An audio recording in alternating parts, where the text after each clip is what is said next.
10 de agosto de 2018 foi uma típica noite de verão no Aeroporto Internacional de Seattle-Tacoma. O sol se punha sobre Puget Sound, lançando sombras longas nas pistas e no terminal. Passageiros aguardavam seus voos tomando café, enquanto no pátio o dia seguia normalmente. Entre os funcionários daquele dia estava Richard Russell, embora quase todos com quem ele trabalhava o chamassem de Bibo, que era um apelido de família. Ele tinha 28 anos, era originalmente de Vasilija, Alasca, e trabalhava para a Horizon Air há pouco mais de 3 anos neste ponto. Era casado, fazia cursos universitários online e participava ativamente da comunidade religiosa local. Marido e amigo bobo, mas amoroso, segundo quase todos. Seu cargo na Horizon era agente de serviço de solo com a equipe de reboque, o que significava que ele fazia um pouco de tudo. Isso incluía carregar bagagens, guiar aviões até seus estandes e operar o reboque de pushback para mover aviões no pátio. Não era um trabalho glamouroso e não pagava muito, mas Russell não parecia se importar. Ele era querido no trabalho, conhecido por piadas e vídeos engraçados online. Oi, sou Bibo Russell, agente de serviço em terra. Isso significa que eu levanto muitas malas, tipo muitas malas, tantas malas. Ah, uma roxa. Para seu empregador, ele era só mais um funcionário do aeroporto, alguém de colete refletivo que você vê na rampa e não repara muito. Isso é parte do que torna a história tão problemática. Veja, Russell, por seu trabalho, tinha acesso total ao chamado lado aéreo. Essa é a parte segura do aeroporto, onde as aeronaves são estacionadas, atendidas e mantidas. Como muitos funcionários de companhias aéreas no país, ele recebeu um crachá após a primeira triagem de antecedentes. Foi basicamente isso. Ele estava lá e ninguém questionaria a menos que algo especial surgisse. Agora, os funcionários da rampa passavam por triagem de segurança padrão, como os passageiros antes da área restrita do aeroporto, todos os dias que eles vinham trabalhar, mas depois disso, eles podiam ir praticamente a qualquer lugar que quisessem, na rampa que não fosse especificamente proibido para eles. Na indústria, isso é chamado de acesso ao lado aéreo. Vale entender o que significa. Veja, os funcionários da segurança de um aeroporto podem ser amplamente categorizados em alguns grupos diferentes, e cada um desses grupos recebe um rigor e nível de detalhe diferentes para as verificações de antecedentes de segurança. O primeiro nível verifica funcionários de fast food, restaurantes ou lojas no terminal. Essas verificações tendem a ser um pouco mais leves, pois esses trabalhadores geralmente só precisam de autorização para entrar nas áreas estéreis, além do posto de controle de segurança dos passageiros, mas não para as rampas externas. O próximo nível de escrutínio é aplicado ao pessoal do lado aéreo, como Russell, que acessa áreas seguras onde aviões ficam estacionados, carregados e mantidos. E a maioria da verificação para o pessoal do lado aéreo se concentra em prevenir crimes, como roubo, contrabando ou ajuda para mover contrabando. Não necessariamente na triagem de problemas de saúde mental ou fatores de risco psicológico. Esses funcionários não passam pelas mesmas avaliações psicológicas dos grupos finais mais analisados. As equipes de voo, equipes de cabine e controladores de tráfego aéreo. Mas dito isso, não está claro se até mesmo esse tipo de avaliação psicológica teria sido capaz de detectar o que Richard Russell estava prestes a embarcar. Nada em seu comportamento, relações sociais ou hobbies deu qualquer pista também. Segundo relatos, ele era um jovem adorável, talvez sentisse um pouco de saudade do Alasca, mas só isso. Agora, antes de prosseguirmos, quero ressaltar que tivemos que fazer a pesquisa para este episódio de uma maneira um pouco diferente do que normalmente fazemos. E isso foi porque não há relatório oficial do NTSB para este incidente. Há apenas entrevistas, arquivos do FBI e artigos. Quero agradecer especialmente ao artigo do Tim Dickinson, na The Rolling Stone. O link está na descrição abaixo. De qualquer forma, eu ainda queria muito contar essa história porque acredito que ela destaca algumas fraquezas em nossos protocolos de segurança. Também sou apaixonado por destacar saúde mental. Precisamos estar atentos às pessoas ao nosso redor que podem precisar de nossa ajuda. Enfim, agora você sabe uma breve história de fundo sobre Richard Russell, mas é a aeronave que em breve será o centro das atenções nesta história. Bem, era um reluzente Bombardier Dash 8, que é uma aeronave comparativamente moderna. Como qualquer avião comercial atual, seria considerado complexo para iniciar e operar. Mas para alguém com tempo, acesso e curiosidade, os processos mais básicos não seriam impossíveis de aprender, o que vale a pena lembrar. A série Dash 8-400, ou Q400, é um turbohélice médio fabricado pela Bombardier no Canadá. Tem 2 motores Pratt Whitney PW151 e alcance de cerca de 1.100 milhas náuticas. Na época desta história, era o cavalo de batalha da frota Horizon, onde era encarregado de pequenos saltos por todo o noroeste e costa oeste. Como muitas aeronaves regionais, esses aviões às vezes ficavam estacionados longe do terminal entre os voos. Quando isso acontecia, eles não eram vigiados ou trancados, afinal, por que seriam? A suposição era de que qualquer pessoa presente na área de operações aeroportuárias estaria autorizada a estar lá, e mesmo que alguém conseguisse embarcar, a preocupação era mais com mexer ou roubar peças do avião, não o avião em si. A confiança em funcionários como Russell incluía também o uso de sistemas de aeronaves, como a UPA, Unidade de Potência Auxiliar. Esta é uma pequena turbina a jato instalada para fornecer à aeronave energia pneumática e eletricidade quando os motores principais não estão funcionando. E não teria sido incomum para um funcionário da rampa com o treinamento adequado ser autorizado a iniciar a UPA para facilitar o reboque ou aquecer a aeronave em manhãs frias. Ver alguém com colete de alta visibilidade entrando e ligando a aeronave não levantaria suspeitas. Mas, claro, a UPA também pode ser usada para iniciar os motores da aeronave. Se souber como. Antes de continuarmos, aqui vai uma curiosidade interessante. Tecnicamente, a UPA era um recurso opcional no Q400, mas na realidade, nenhum Q400 jamais saiu da fábrica da Bombardier sem um instalado, pois era simplesmente considerado muito útil. Isso se compara ao turbohélice regional ATR-72, que, diferentemente do Q400, não possui UPA. Por isso, ele deve ser ligado a uma fonte externa ou manter um motor funcionando para manter luzes e sistemas ativos na rampa. Obviamente não é o ideal. É difícil imaginar operações diárias sem acesso a um UPA.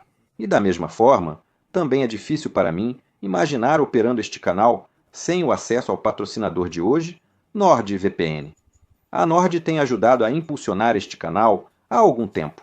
E também usamos em nossas pesquisas quando nos deparamos com artigos, trabalhos de pesquisa ou vídeos bloqueados geograficamente. Com a Nord, podemos facilmente nos mover virtualmente para obter o acesso de que precisamos, ou para encontrar os melhores preços em hotéis, voos e carros de aluguel, já que esses podem variar muito, dependendo de onde você está fazendo a reserva. A Nord também fornece poderosas ferramentas de segurança cibernética, algo que está se tornando cada vez mais importante a cada dia que passa. A proteção contra ameaças Pro protege você mesmo sem a VPN ativa.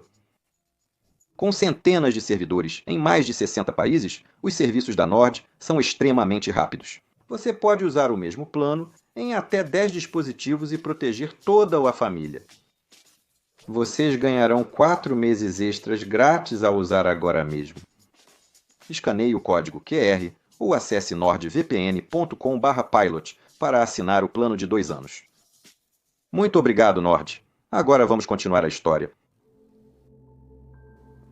Sabemos, por entrevistas posteriores, que Russell assistiu muitos vídeos de cabine de comando no YouTube. Ele também gostava de videogames e simuladores de voo, Ele postava clipes divertidos da rampa, brincando sobre o trabalho e peculiaridades de atuar em aeroporto. Nada disso gerou alarme na época, mas depois ficou claro que Russell era muito mais curioso e capaz do que colegas ou gerentes haviam percebido. Mas também houve alguns sinais de alerta. Segundo o Seattle Times, um piloto da SkyWest Airlines afirmou ter encontrado Russell 2 vezes no cockpit de seu avião estacionado no SeaTac. Uma vez, Russell até perguntou se ele poderia observá-lo realizando os procedimentos pré-voo. Em outra ocasião, ele viu Russell e outro funcionário mexendo nos interruptores do cockpit. Agora, olhando para trás, isso claramente não foi bom. Mas na época, eu posso ver como teria sido fácil apenas desconsiderar isso como o profundo interesse de alguém que é realmente apaixonado por aviação. Lembre-se, ele provavelmente foi treinado para operar a UPA e luzes, então pode ter autorização para fazer alterações quando necessário. Tão importante quanto o trabalho de preparação que Russell fez era o que ele deixou de fazer. Não parece que ele tinha algum tipo de grande plano do que queria alcançar com sua próxima façanha. Sua preparação e curiosidade indicam que talvez já tivesse alguma ideia em mente há algum tempo. E aqui é realmente onde essa imagem maior começa a tomar forma. Não só das ações de um homem, mas também do ambiente onde atuava. Um ambiente onde verificações de antecedentes aconteciam apenas uma vez, onde o apoio à saúde mental era basicamente inexistente e onde as fronteiras entre curiosidade e capacidade nem sempre eram óbvias. Esse era o mundo de Russell. Naquela sexta-feira à tarde, ele foi trabalhar pela última vez.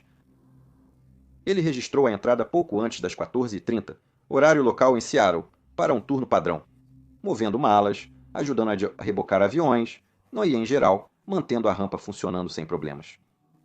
Ninguém percebeu nada diferente nele. Ele era amigável, acenava e conversava rapidamente com colegas, como sempre. Mas o que ninguém sabia era que, em algum momento daquele dia, Russell deve ter tomado uma decisão. Agora ele iria em frente. Por volta das 19h15, justo quando o turno da tarde estava dando lugar ao início da noite, ele deixou sua área de trabalho normal e se dirigiu para um canto tranquilo do aeródromo. Oni Alpha era um local remoto, distante do movimento do terminal de passageiros. Nesse ponto, estava estacionado um Bombardier Q400, de número N449QX. A Horizon Air, subsidiária da Alaska Airlines, operava esta aeronave. Mais cedo naquele dia, ela fez seu último voo programado da ilha de Vancouver para Seattle. Estava programada para voar no dia seguinte, mas agora estava apenas estacionada e desocupada, provavelmente para manutenção leve ou apenas para mantê-la fora do caminho até ser usada de novo. Como disse antes, não havia guardas vigiando a aeronave, apenas câmeras de segurança voltadas para ela. O guarda de serviço estava ocupado ajudando um veículo a acessar outro portão do aeroporto. Como já expliquei, mesmo assistindo às câmeras, não teria visto nada de estranho. Um funcionário da rampa conecta o caminhão de reboque à aeronave e liga a UPA.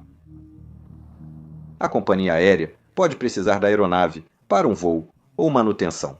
O segurança não saberia. De qualquer forma, assim que Russell chegou à aeronave, ele começou removendo os calços das rodas.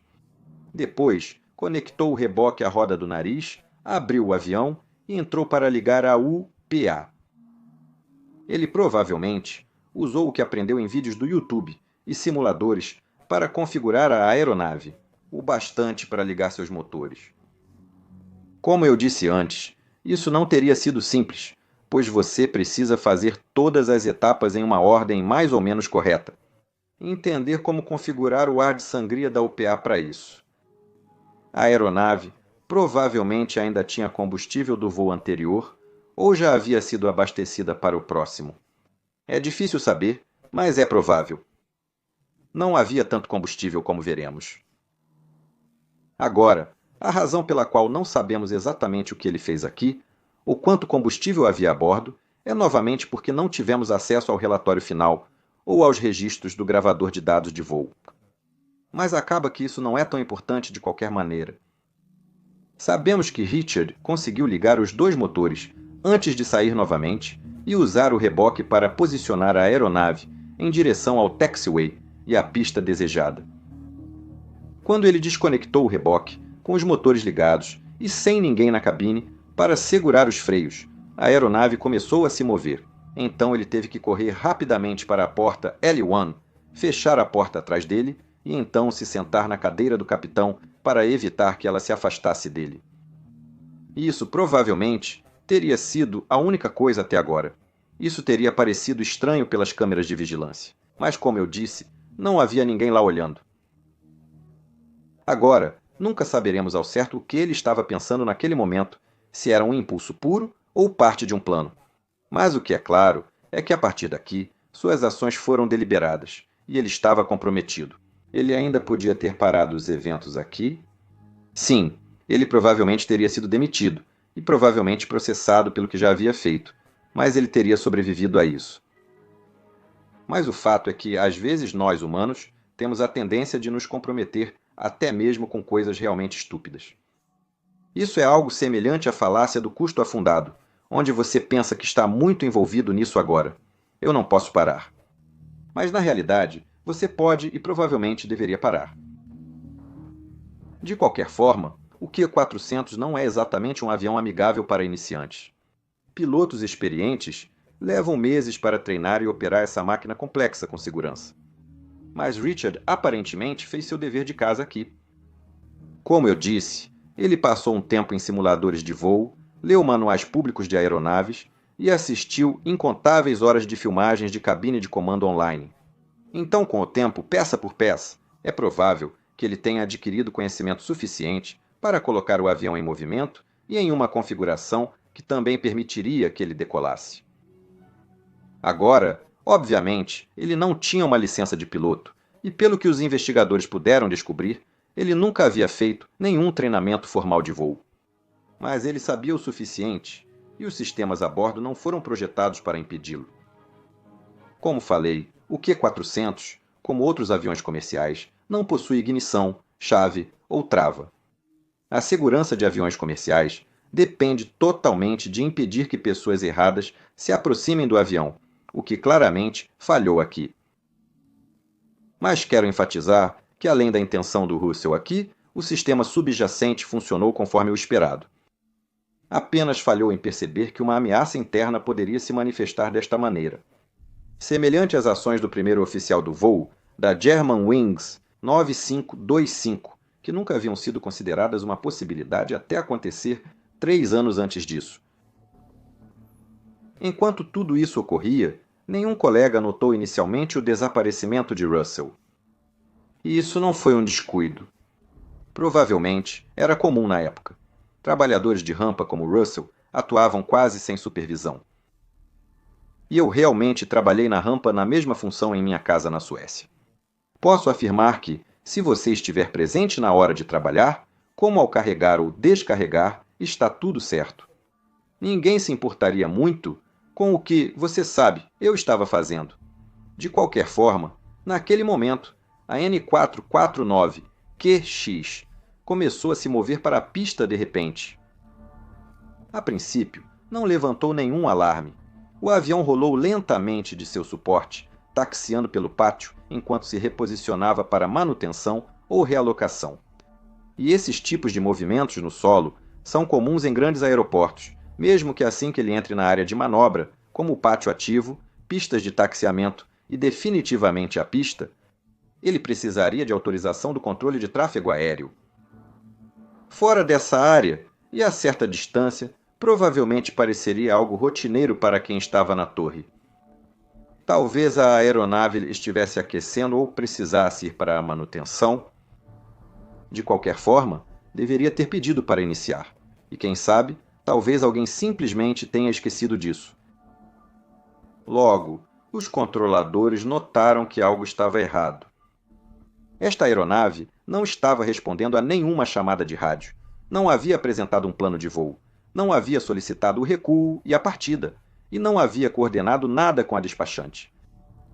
Então, quando o avião saiu para a pista de Taxi Charlie, os controladores da torre de SeaTac começaram a concentrar toda a sua atenção nesta aeronave não controlada. O Q-400 avançou sem autorização para a pista central 16, enquanto controladores tentavam resposta. Aeronave em Charlie alinhando na pista central 16. Diga seu indicativo de chamada. Chamaram pelo rádio, sem resposta.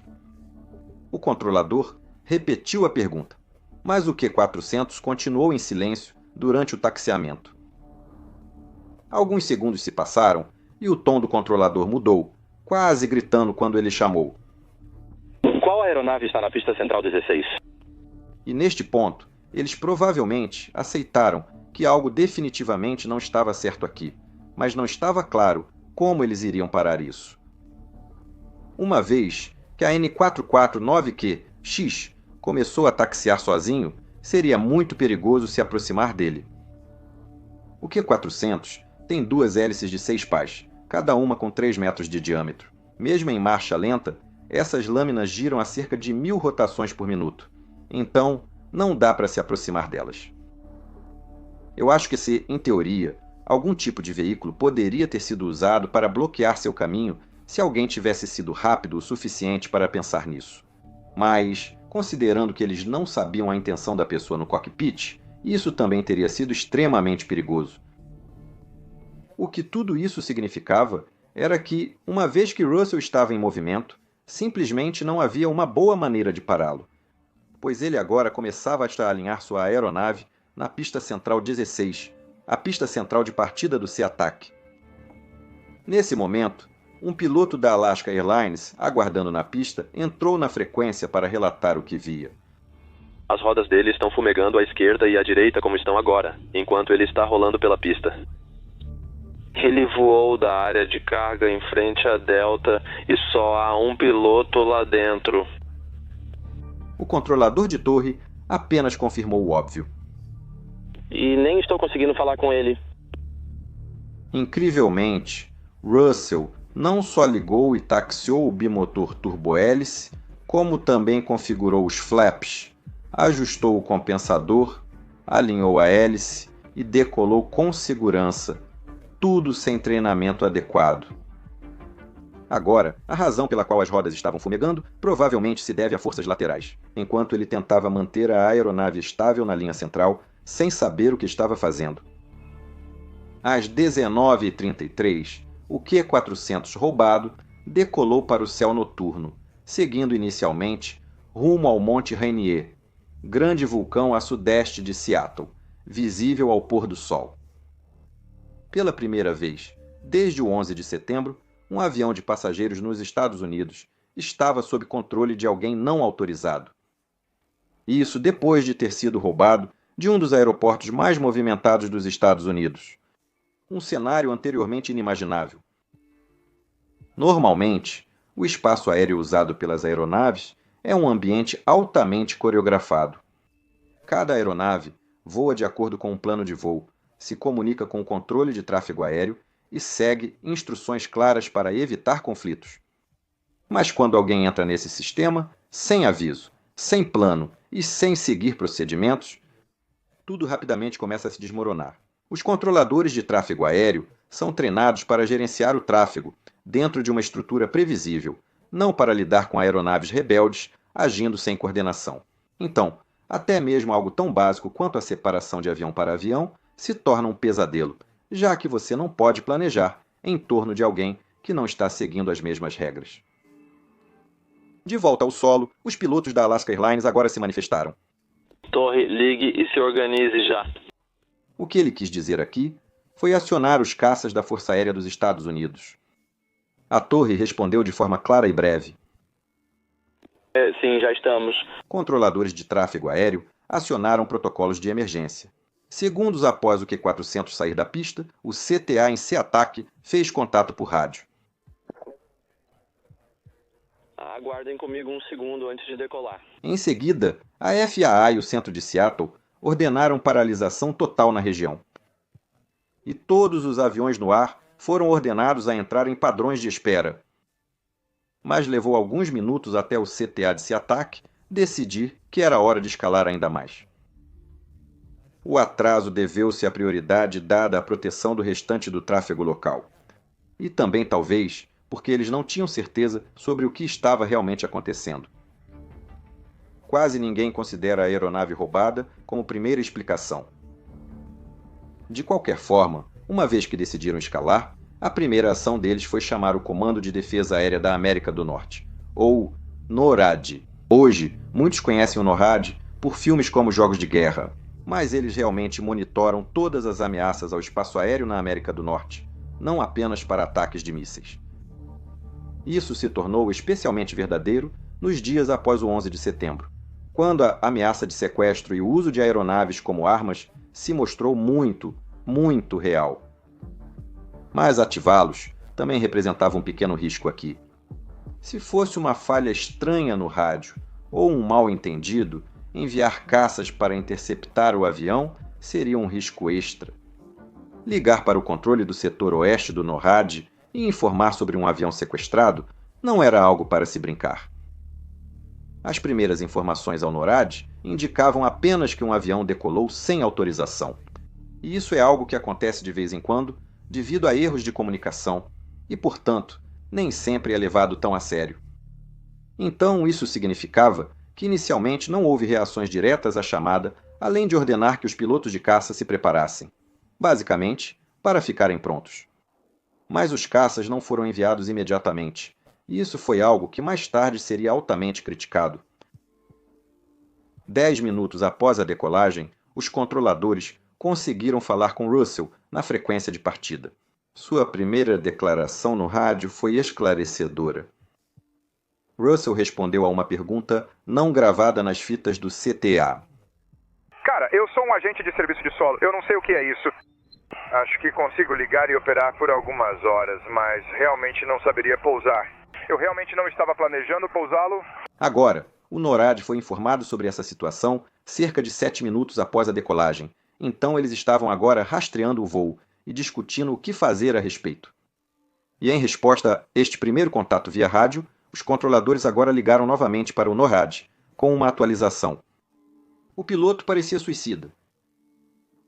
Agora, a primeira manobra de Russell com a aeronave o levou ao redor do Monte Rainier, uma curva arqueada, acentuada ao redor do pico de 14.500 pés, que o fez desaparecer temporariamente do radar, e todo o contato via rádio agora caiu brevemente. Mas por volta das 19h48, o Ki-400 finalmente reapareceu. O contato via rádio com Russell foi intermitente no início, antes que o CTA conseguisse então movê-lo para seu próprio canal discreto. Após contornar o Monte Rainier e retornar, Russell direcionou o Ki-400 para Puget Sound e a aeronave parecia ganhar velocidade. Ele começou a circular pelo espaço aéreo da base conjunta Lewis McChord, variando a sua altitude entre 6 e 15 mil pés. O NORAD, que já o rastreava, temia que ele fosse para o centro de Seattle, onde milhares assistiam a um show do Pearl Jam. Se ele fizesse isso, as consequências poderiam ser catastróficas. Agora, não havia evidências de que Russell tivesse qualquer intenção de fazer algo assim, mas, obviamente, eles não estavam dispostos a correr riscos. Após quase 15 minutos de voo solo da aeronave, os jatos de combate foram finalmente enviados. Às 20h08, 2 F-15 decolaram do Aeroporto Internacional de Portland, e quando autorizados a ir supersônicos, os F-15 logo deixaram um enorme estrondo sônico atrás deles e interceptaram Russell em apenas cerca de 7 minutos. Mas não tiveram autorização para agir de início? No momento, a determinação do NORAD era de que Russell não tinha mais intenções. Mesmo sabendo que ele não tentaria um pouso, parecia saber como isso terminaria para ele, e isso obviamente não era bom. Enquanto isso, os controladores do centro de Seattle mantiveram contato com ele. Assim que reapareceu atrás da montanha, ele se desculpou e explicou que tirou o microfone porque precisou vomitar. Desculpe, meu microfone saiu, eu vomitei um pouco. Você sabe, espere um momento. Ah, droga. Ethan continuou dizendo. Cara, me desculpe por isso. Espero que isso não estrague o seu dia. O controlador continuou a manter a conversa, e quando perguntaram se ele estava confortável apenas em voar com o avião, Russell respondeu com uma confiança recém-descoberta. Apenas voando com o avião, você parece confortável com isso? Ah, sim, é muito divertido. Eu já joguei videogames antes, então eu sei um pouco do que estou fazendo. Ele então continuou proclamando que tudo está uma maravilha, e depois se entusiasmou sobre como o Monte Rainier era lindo. Ele gostava de trilhas e natureza. Ok, e você pode ver todo o terreno ao seu redor. Você não tem nenhum problema com visibilidade ou algo do tipo? Está tudo ótimo e limpo. Eu fiz um pequeno círculo ao redor do Rainier. É lindo. Depois disso, ele exclamou que achava que tinha combustível suficiente para ir e conferir a Olímpica, referindo-se a outra cadeia de montanhas nas proximidades. Acho que ainda tenho combustível para ver a Olímpica. Sim. Este comentário também nos mostra que ele sabia onde verificar quanto combustível tinha disponível. Pelo que ele disse, deve ter notado que não restava muito. Ele também começou a indicar que entendia que o militar deve ter sido ativado, porque ele quis saber se o controlador daria comandos aos jatos. Quando o controlador garantiu que não era esse o caso e só queria afastá-lo de outros tráfegos próximos a SeaTac, Russell pediu desculpas novamente. Ah, ok, sim, eu não quero mexer com isso. Estou feliz que você não está, estragando o dia de todos por minha causa. É realmente muito triste ler as transcrições desta conversa, porque você pode claramente ver que este não era um homem com uma missão maligna de qualquer tipo. Seu tom variava entre arrependido, animado e assustado, e ele provavelmente só agora percebia a gravidade do que havia iniciado. O controlador pediu que ele se concentrasse e considerasse pousar a aeronave com segurança. Há uma pista logo à sua direita, a cerca de 1 milha. Você está vendo isso? Esse é o campo McCord. Mas Russell apenas respondeu. Ah, cara, esses caras iriam me dar uma surra se eu tentasse pousar lá. Acho que eu poderia estragar algo lá também. Eu não gostaria de fazer isso. E então, com medo na voz, ele gritou. Ah, eles provavelmente têm antiaéreos. Isso provavelmente estava se referindo a mísseis antiaéreos que talvez pudessem ser usados para derrubá-lo. Mas o controlador explicou calmamente que eles não tinham esse tipo de equipamento e que estavam apenas tentando ajudá-lo a pousar em segurança. Para isso, Russell respondeu que ainda não estava pronto para pousar. Ele também mencionou que os medidores de combustível caíam rápido, indicando que provavelmente decolou com pouco combustível. Sim, ainda não estou pronto para pousar, mas caramba, eu tenho que parar de olhar para o combustível porque está diminuindo rápido. Ele também perguntou ao controlador o que aconteceria se realmente pousasse. Isso provavelmente é como prisão perpétua, né? Ele acrescentou. Espero que seja para alguém como eu. Dando uma breve visão de sua mentalidade bastante sombria naquele momento. Um tempo depois, o controlador também conectou um piloto profissional para tentar orientar Russell através de possíveis procedimentos de pouso. Quando o piloto foi apresentado na frequência, o controlador também falou em voz alta. Aparentemente ele é um membro da equipe de solo da Horizon, eu acho, e no momento ele está apenas voando por aí e precisa de ajuda para controlar sua aeronave. Russell interveio e respondeu. Quer dizer, eu não preciso de tanta ajuda. Eu já joguei alguns videogames antes. Mas ele também falou. Queria descobrir como levar a cabine. Até, eu sei onde está a caixa. Queria deixá-la pressurizada ou algo assim. Isso indica que, apesar de muitos voos simulados, ele ainda não conhecia os sistemas e controles básicos da aeronave que pilotava. Ele não sabia controlar o sistema de pressurização, algo básico para qualquer piloto treinado. E isso me leva a um ponto importante, algo que muitos me perguntam. Enquanto um simulador ou videogame pode ensinar alguém onde estão os interruptores ou como ler os instrumentos, eles não podem ensinar as bases fundamentais de voar, sem instruções adicionais que envolvem conhecimento, decisões e mentalidade para operar o avião com segurança. Voar neste nível vai além de conhecer os botões, é saber lidar com situações anormais. Como lidar com pressão e antecipar vários passos sempre. Nós, pilotos, treinamos anos não só na mecânica do voo, mas também na disciplina e julgamento que garantem a segurança de passageiros e tripulação. E a realidade é que a natureza implacável do voo no mundo real rapidamente separa aqueles que apenas pensam que podem voar daqueles que são treinados e preparados para realmente fazê-lo. Voar em simuladores é um ótimo hobby e útil para treinar, mas ainda é preciso treinamento de voo adequado para garantir segurança.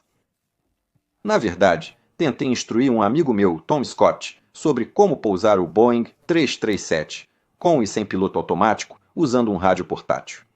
Confira como foi no link ao final do vídeo. O piloto, que o controle de tráfego aéreo trouxe, tentou orientar Russell sobre o uso dos pacotes de ar-condicionado para pressurizar o avião. Há 3 interruptores na parte superior. Deixe todos na posição para baixo, voltados para o nariz do avião. Não sabemos se Russell seguiu as instruções, mas continuou voando em grandes voltas sobre Seattle. Em certo momento, ele viu a balsa MV Calitan, do estado de Washington, cruzando o Puget Sound, o que, aparentemente, lhe deu uma ideia. Passageiros da balsa notaram de repente um turbohélice branco e azul marinho se inclinando em sua direção. O Q-400 passou rápido pela embarcação em baixa altitude e subiu novamente.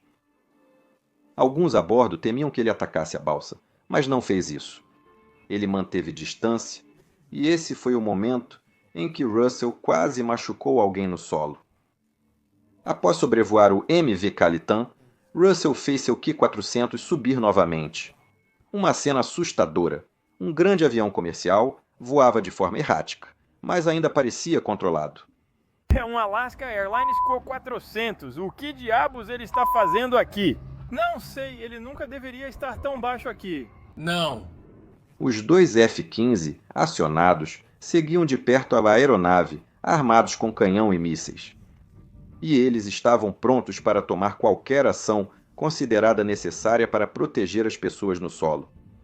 O voo continuou, com comunicação desarticulada pelos próximos minutos. O piloto na torre tentou obter alguns dados de voo, como altitude e velocidade de Russell. Ele disse que estava pilotando manualmente. Depois, reclamou de algo no ouvido e, de repente, explodiu de raiva com o controlador. Droga, Andrew, a vida das pessoas está em jogo aqui. E isso deve ter sido a última coisa que os controladores e os militares queriam ouvir. Mas o controlador não se abalou, só disse: Tudo bem, Rich, não fale assim. Russell respondeu rápido e disse que não queria machucar ninguém.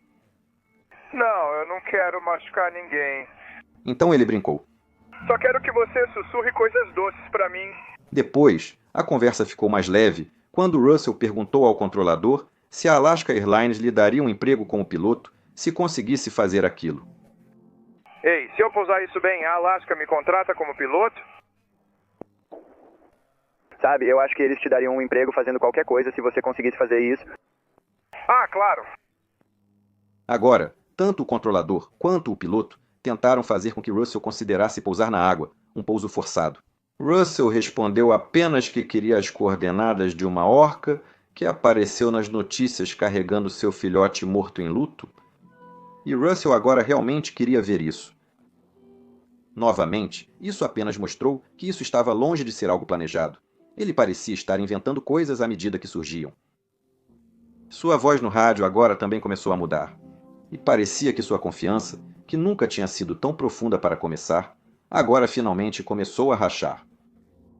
Tenho muitas pessoas que se importam comigo. Elas vão se decepcionar ao saber que eu fiz isso. Gostaria de pedir desculpas a cada um deles. Apenas um cara quebrado. Acho que tenho alguns parafusos soltos. Só percebi isso agora. Sabe? Mas logo, a bravura voltou à sua voz novamente enquanto ele começava a falar sobre o quão bela era a cadeia de montanhas abaixo dele. Cara, você já foi pra Olímpica? Elas são lindas, meu Deus! E quando ele começou a virar de volta para o som do sul novamente, ele de repente gritou: Ei, cara do avião, acha que isso consegue dar um mortal pra trás? Acho que vou tentar fazer um barrel roll. Se tudo der certo, vou encerrar a noite. O controlador de tráfego aéreo, agora tentando manter a calma, instou-o a reconsiderar. Vamos pensar antes de fazer isso, disse o controlador. Eu tenho outro piloto subindo para te ajudar. Mas já estava acontecendo. Por volta das 20h30, Russell subiu rapidamente para cerca de 5.000 pés. Ele puxou o manche, rolou a aeronave, inverteu e fez um barrel roll. Acho que ninguém esperava que ele conseguisse fazer isso. O Q-400 permaneceu intacto enquanto ele saía do mergulho, cerca de 10 pés acima da água. Agora, essa manobra louca também foi capturada por testemunhas em seus telefones móveis, com as filmagens mostrando a aeronave entrando e saindo da manobra suavemente, sem estolar ou girar. Atrás do Q-400, 2 F-15 seguiam, prontos para agir, mas agora com 2 pilotos de caça impressionados a bordo. Ou ao menos foi o que a comunicação incrédula entre eles revelou depois. Esses 2 F-15 sempre estiveram perto o suficiente para vê-lo. Eles estavam lá para observar, para segui-lo e agir apenas se absolutamente necessário. A preocupação militar seguia, pois Russell ainda voava próximo de áreas urbanas, permanecendo imprevisível, o que a última manobra comprovou. Ei, eu fiz isso! Disse Russell, claramente orgulhoso de si mesmo. Eu estava pensando eu vou estragar tudo e bater em algo, mas caramba, eu consegui. Mesmo após essa conquista aerobática, Russell nunca demonstrou interesse em pousar. Em 10 minutos, o controle de tráfego aéreo ofereceu a ele opções como McCourt, base da Força Aérea, campo da Boeing e pistas em Tacoma Narrows, mas todas as vezes ele recusou. Abaixo dele se estendiam as linhas de cumeeira irregulares e os lagos alpinos do Parque Nacional Olímpico desaparecendo no crepúsculo. E esse foi o último local claro que ele mencionaria nas fitas. O tom de sua voz agora suavizou ainda mais. O arrependimento havia se infiltrado completamente, agora, superando suas piadas e desvios.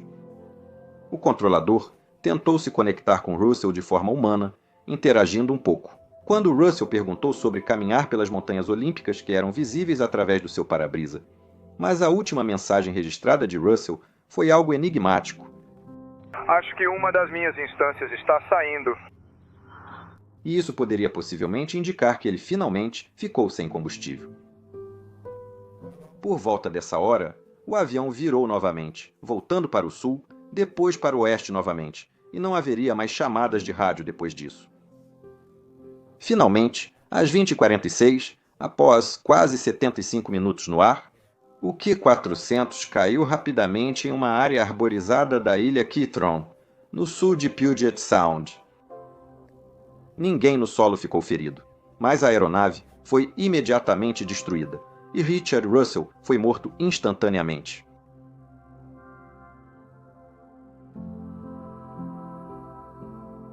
A NTSB, ao ler os dados do gravador de voo, confirmou posteriormente que o acidente provavelmente foi intencional. A aeronave derrapou muito no último minuto, possivelmente devido à falha do motor mencionada por Russell, mas permaneceu controlável durante os últimos segundos. O investigador notou que Russell ainda podia puxar os controles, levantar o nariz e subir para evitar o impacto. Mas, em vez disso, a coluna de controle permaneceu à frente do neutro e se moveu ainda mais para a frente nos últimos segundos antes do impacto. o ato final do voo, embora devastador, poupou outros. A localização, seja por projeto ou acidente, garantiu que o dano terminasse apenas com ele. O impacto era visível do continente, e em minutos, os socorristas de emergência estavam a caminho das ilhas Keitron. A bola de fogo causou um incêndio na floresta, mas não havia como salvar vidas. A aeronave havia se desintegrado completamente no impacto, e Richard Russell se foi. Naquela noite, policiais foram à casa de sua família para dar a triste notícia. O FBI, o NTSB e o TSA todos iniciaram investigações simultâneas. No mundo da aviação, uma pergunta se destacou: como isso pôde acontecer? Nos dias seguintes, peças do quebra-cabeça surgiram. Russell não tinha histórico de doenças mentais. Ele não deixou nenhuma nota, nenhum manifesto, nenhuma evidência de um motivo político ou ideológico. Ele não havia coordenado com ninguém e não havia feito nenhuma ameaça. Ele era apenas um cara quieto, que fazia vídeos engraçados e trabalhava duro. Por isso, ele não foi sinalizado nem vigiado e simplesmente roubou um avião. Em 2019, o FBI divulgou o relatório final, confirmando que Russell agiu sozinho. Não houve violação de segurança, além do acesso já concedido a ele. Mesmo retrospectivamente, o FBI não sabia se alguém poderia prever que ele faria isso. O que foi, obviamente, uma das partes mais arrepiantes de toda essa história. Agora, é importante entender aqui que todo-se o negócio da aviação funciona com base na confiança. Pilotos confiam nos controladores, despachantes confiam nas equipes, pessoal de manutenção confiam nos livros de registro, e todos nós, sem realmente dizer isso, confiamos que ninguém vai abusar do acesso que lhe foi concedido. Russell ficou despercebido por esse sistema. Ele não invadiu, ele não passou despercebido pela segurança. Ele apenas usou o crachá que já tinha, entrou em um avião estacionado e voou. Acredito que isso nos abalou, não só pelo que ele fez, mas pelo que poderia significar. O sistema foi feito para afastar ameaças, mas ninguém previu uma ameaça interna. Desde então, alteraram-se políticas de acesso, protocolos de vigilância e treinamentos para ameaças internas. Agora, há mais salvaguardas, principalmente para aeronaves estacionadas e trabalhadores solitários. Muitas companhias aéreas e aeroportos agora adotam a regra de 2 pessoas, impedindo que alguém circule sozinho perto de aeronaves. E talvez isso seja suficiente para tornar um incidente como este menos provável, porque, para ser honesto, isso foi bastante único, e porque não vimos mais nada disso, talvez o sistema ainda esteja funcionando. Acredito que a maior mudança não está nas políticas, mas sim na mentalidade de todos no negócio, porque essa história não é sobre fracasso, é sobre humildade. Isso mostra que, apesar dos protocolos, seguimos sendo humanos. E que a confiança, essa coisa em que nosso sistema se baseia, não é algo que você pode trancar em um armário ou marcar com um crachá. Deve ser conquistada, verificada e observada. E o mais importante, todos nós precisamos estar prontos para oferecer apoio aos nossos amigos e colegas ao nosso redor, porque nem sempre são os que são fáceis de identificar que acabarão causando os problemas. Agora, vamos vincular linhas diretas de suicídio e recursos na descrição abaixo. Portanto, nunca tenha medo de pedir ajuda se sentir que precisa.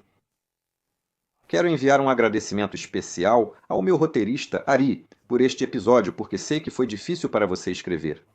E também quero agradecer aos meus patrocinadores por tornarem episódios especiais como este possíveis. Agora, se você quiser se juntar e ver meu próximo episódio antes de todos, talvez até hoje, então escaneie este código QR ou vá para patreon.com/join/mentorpilot e confira a oferta especial do meu patrocinador abaixo. Sou Peter Hernfeld e este é o Mentor Pilot. Tenha um ótimo dia e até a próxima. Tchau!